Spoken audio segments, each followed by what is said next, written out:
It was the summer holidays and Tim had nothing to do. He was standing on the bridge over the canal tossing stones into the water. He was feeling hot and bored and lonely. His friend Aaron was away and he had no one to talk to. He had no way of knowing this was going to be the most exciting summer he had ever had. He heard a bell ring behind him and turned to see a boy on a bicycle riding over the bridge. It was Kevin. Kevin and Tim went to the same school, but Tim didn't like Kevin very much. Kevin always had plenty of money and he made sure that everyone else knew it. When he saw Tim, Kevin stopped with one foot on the ground. "Hello," he said. "Doing anything?" "Nothing much," said Tim. "I'm going swimming. Like to come?" asked Kevin. "I found a new place." "I haven't got a bike," said Tim. "You can ride my old one," said Kevin. "I got this one last week. The old one isn't as good as this, but it's better than anybody else's bike." Tim said nothing. It was hot and dusty and he wanted to go with Kevin, but he didn't think he could. "You don't need any money," said Kevin. "It's a pool out in the country." Tim flushed. Kevin had guessed right. He hadn't any money and he couldn't ask Aunt May for money to go swimming. "All right," he said. "I'll get my things and meet you back here in 10 minutes. He turned and ran back to the yard. Tim ran upstairs to his room and pulled open the drawer in the chest. As he pulled out his swimming things, a silver coin fell onto the floor. It was a very old coin with a hole in the middle of it. Tim bent down and picked it up. It was the coin Melinda had given him a year ago. Melinda was a safe witch, if any witch could be called safe. She was a strange woman, and the coin was a strange coin. Tim stood there looking at the coin in his hand. It felt very cold, and it was shining very brightly. He remembered the night of the full moon. That was the night when the wild witches had fallen into the pool by the wood. The witches had turned into whispering trees. Melinda had given him 3 coins to keep him safe. He had to use 2 of them, but he hadn't used this one. He had kept it in his pocket for a time, but it had looked so dull and black he'd put it away in a drawer and forgotten about it. It didn't look black now though. It was shining as brightly as a full moon. Tim slipped the coin into his pocket, picked up a towel and his swimming things, and ran off again downstairs. Kevin was waiting for him on the bridge with 2 bicycles. They set off along the road by the canal. "Where are we going?" asked Tim. "You'll see," said Kevin. "I found a new place." Tim didn't have time to ask any more. There was such a lot of traffic and Tim had a hard time keeping up with Kevin. Tim didn't often have the chance to ride a bicycle, but Kevin rode one all the time, and now he was showing off his new one. He slipped in and out among the cars, riding as fast as he could. Tim did his best to keep up with him, but it wasn't easy. He was glad when the traffic lights were against them and they had to stop for a minute. But as soon as the lights turned green, Kevin shot ahead again. Kevin was still some way ahead when at last they left the town behind them. They were going out along the road that ran past Mr. Penny's house. It was also the road that led to the house of Melinda the safe witch and the wood where Tim had seen the wild witches a year ago. Tim stood on the pedals trying to keep up with Kevin. It was all he could do to keep him in sight. They went past the house where Mr. Penny's son lived. Tim looked across the fields to his left. On the far side of the canal he saw Hollow Hill. "I wonder how far Kevin's going," thought Tim. "We'll pass the path to Melinda's cottage if we go much further." He rode on as fast as he could. Tim wasn't sure if he'd be able to see Melinda's cottage. Last time he'd seen it, he had the magic key with him. He knew that he had only been able to see the hidden people while he had the magic key. But when he came to the path and looked down it, he saw Melinda's cottage standing near the little bridge over the canal. The road ran up a little hill past the wood where Tim had seen the wild witches. Kevin looked behind him as he rode up the hill, and when he got to the top, he stopped and waited. "Can't you ride any faster than that?" said Kevin as Tim came up. "I don't often ride a bike," said Tim. "You can have that bike for £10. I don't want it," said Kevin. No thanks," said Tim shortly. "How much further is it?" "We're nearly there," said Kevin. "It's on the other side of the wood." It isn't the pool with the whispering trees, is it?" asked Tim in dismay. "I don't know what it's called. That's not a bad name for it," said Kevin. "There are a lot of trees around. There was a wind blowing when I found it, and the leaves do make a whispering noise." "We can't swim there," said Tim. "Oh, why ever not?" asked Kevin. "It's the best place for miles. Don't be silly, come on." Without waiting for an answer, he pushed off and rode on past the wood. Tim followed him slowly. Kevin came to a gate. He got off, opened the gate, and pushed his bicycle through it. He dropped the bicycle into the long grass on the other side and ran off down the field towards the pool. Tim followed him through the gate and stopped. The green field sloped down in front of him towards the canal. In the middle of the field was a pool, an old stone quarry filled with water by a little stream. "Come on, Tim, what are you waiting for?" shouted Kevin. He was down by the pool, standing on the bank ready to go in. Tim walked slowly down the grass. "Let's swim in the canal," he said. "This pool's too dangerous." "Don't be silly," said Kevin. "It's deep, but you can swim, can't you?" "Yeah, but I'm not going to swim in here," said Tim. "Well, stay on the bank then if you're afraid. You can stay at home next time," said Kevin. He dived into the pool. Tim sat down on the rock by the hawthorn tree and waited. The trees were whispering together and a dark shadow crossed the pool. It was only a cloud, but Tim shivered. A wind blew through the trees. Kevin swam over and pulled himself out on the rock. "Aren't you going in at all?" he asked. Tim shook his head. "Not here," he said. "I'll swim in the canal." "Ah, canal's too dirty," said Kevin. "Shan't ask you to come again. First of all, you can't ride a bike, and now you won't swim. Why did you come?" He got up and began to dry himself. "It's the pool," said Tim. "I'll swim anywhere else, but not here." Kevin pulled on his clothes. Tim stood up. The trees were still whispering together in the wind. There was a long whistle from the wood. Tim looked across the field and saw two children standing on the edge of the wood watching them. One was a girl with long black hair, and the other was a boy. "Look," he said to Kevin. "Look at what?" said Kevin. "I don't see anything." The wind blew through the trees again. Tim was standing on the edge of a pool watching the children. Kevin was behind him. Kevin suddenly gave him a quick push and Tim fell over the edge of a rock and into the pool. He went right under the water and came up gasping. It was a warm day, but the water felt as cold as ice. "I said I'd take you swimming, and I have," shouted Kevin. "You can find your own way home. I'm taking both my bikes with me." He ran off up the field towards the road.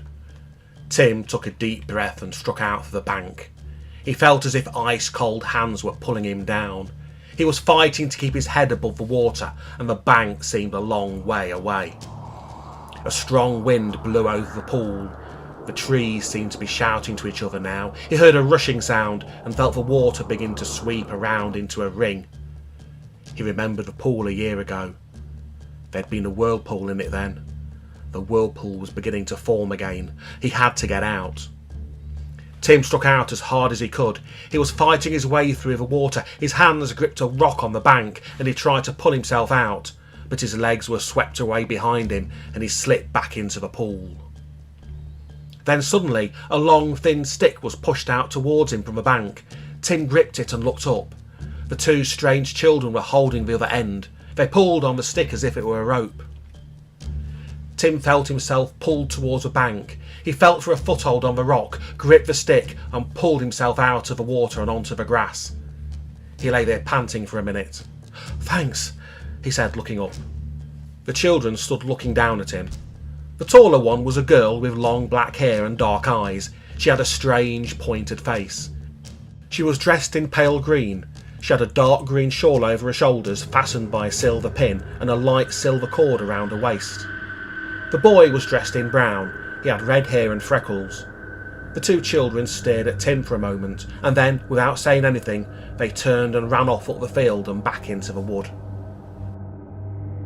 Tim looked at the pool.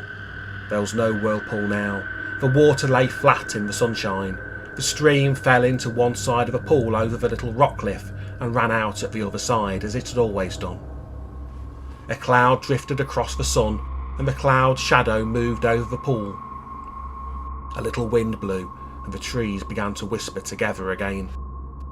Tim emptied the water out of his shoes and gave himself a rub down with his towel. His knees were shaking and he suddenly felt very cold.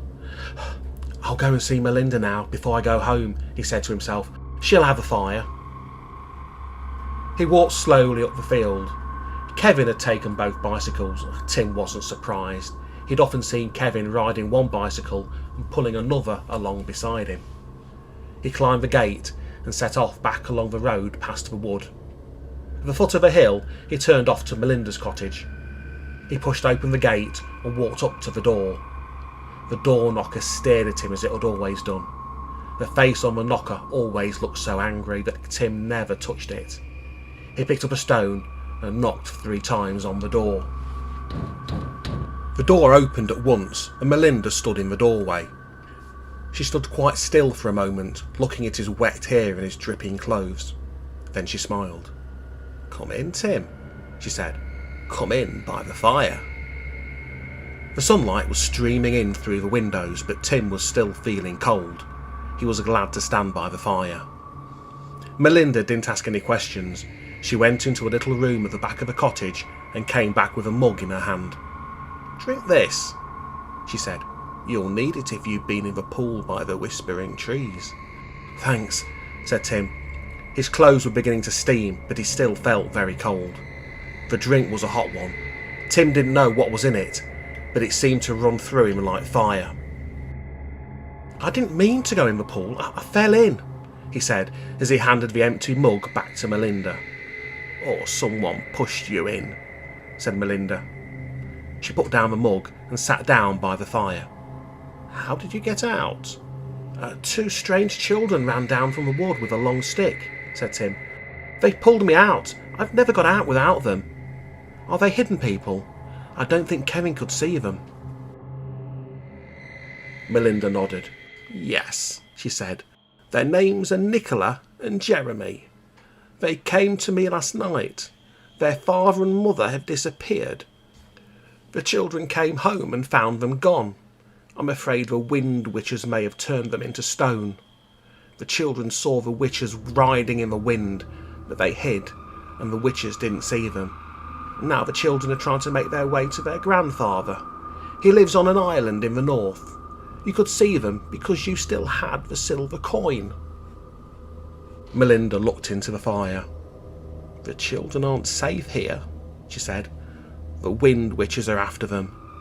"Who are the wind witches?" asked Tim. "And why are they after the children?" "The wild witches ride on broomsticks. The wind witches ride on the wind," said Melinda. "If they catch the children, they will turn Nicola into a wind witch like themselves. What they will do with the boy, I don't know. But the wind witches mustn't catch the children. The wind witches live in the south. I've done everything I could do to stop the south wind blowing, but it's beginning to blow again now." Melinda turned and looked at Tim. "Take the children north for me, Tim," she said. "They're not safe here, not even for one night. They can't go alone. They will never get to their grandfather if they set out alone. But if you go with them, I think they might." Tim stared at her. But I can't," he said. "I don't know the way." "I can tell you the way," said Melinda. But I can't look after them," said Tim. "I mean, what can I do if the wind witches find them? They'll be much safer with you." Melinda shook her head. "If the children stay here, the wind witches will soon find them," she said. "Then the witches will wait in the woods. All their friends, the stump people, will wait for them. Nicola and Jeremy would never stay in the cottage all the time. One day they would go out, and the wind witches would be waiting for them." "I thought all the stump people went into the pool with the wild witches a year ago," said Tim. Some of them did," said Melinda, "but there are plenty more. Take the children back with you tonight, Tim. while there's still time for them to get away from here. The south wind is blowing, and it won't be long before the wind witches find out where the children are. Tim looked into the fire. I can't go, he said. I just can't walk out on Aunt May. I just can't go off with two strange children. Aunt May would never understand. She wouldn't even be able to see the children herself. Didn't you say the children pulled you out of the pool just now? Asked Melinda. Tim nodded. He was feeling very unhappy. You would never have got out of that pool without the children's help, said Melinda. Tim said nothing. He was thinking of Aunt May. Aunt May would be very upset if he tried to tell her about the children. She'd be sure he was ill. She'd send for the doctor. Take them back with you tonight, Tim, said Melinda. I'll try and find someone else to go to the north with them, but take them just for a day or two until I can find someone else to go with them. You fought the wild witches of the stump people last time, Tim. The children will be safer with you. They're not safe here, not even for one more night. The door opened and the two children came into the room. They stopped and stood still, staring at Tim. Tim looked at them. They were both younger than he was. Nicola's long black hair hung down her back like a cloak, and her big dark eyes looked at Tim out of a strange pointed face. Jeremy was much browner, as if he was out of doors in the sunshine most of the time. Well, Tim? Asked Melinda.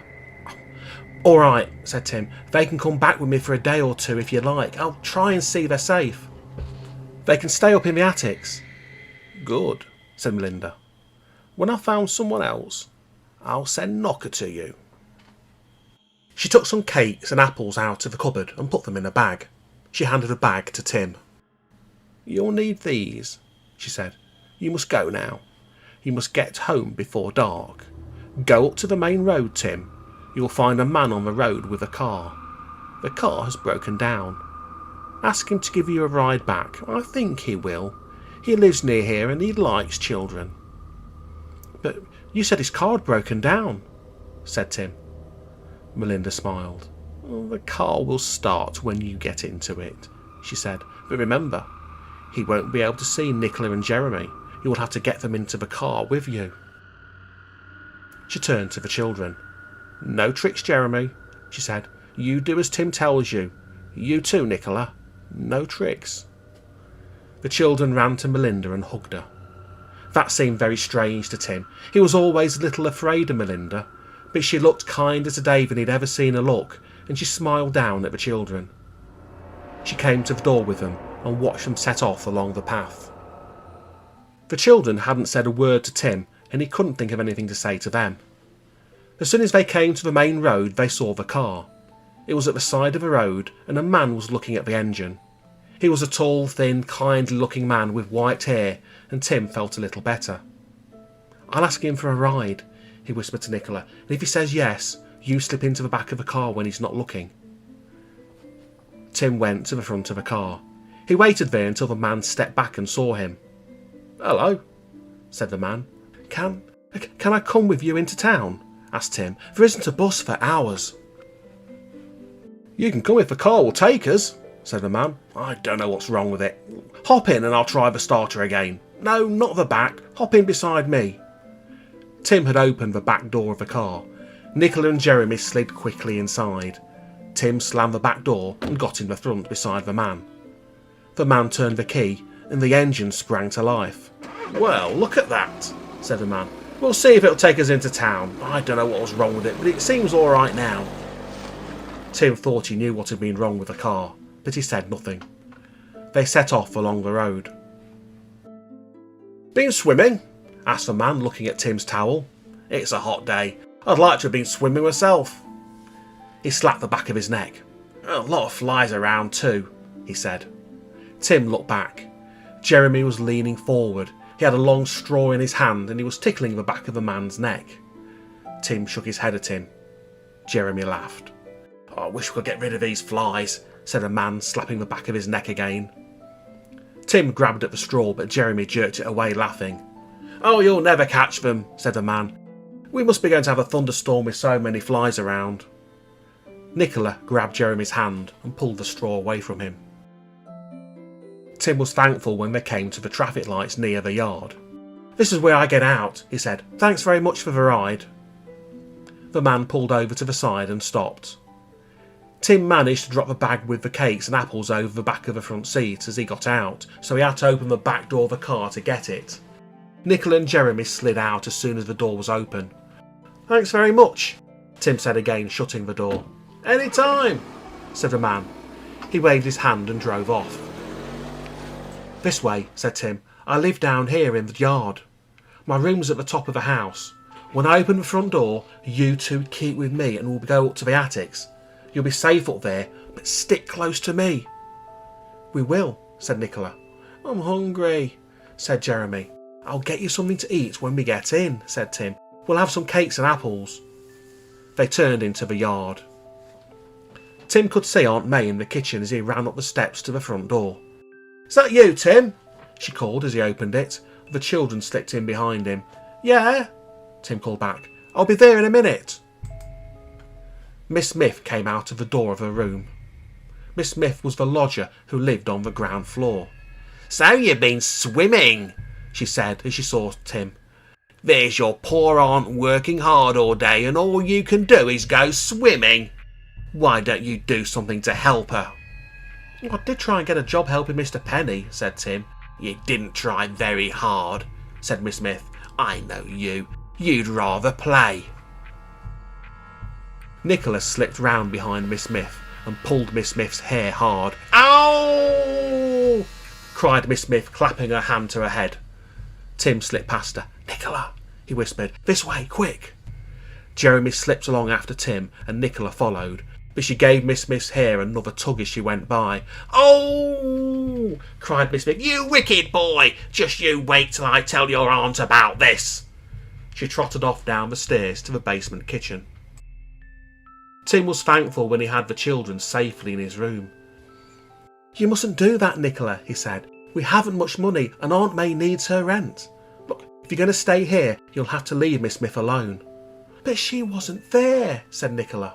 "I know," said Tim, "but I have to put up with her."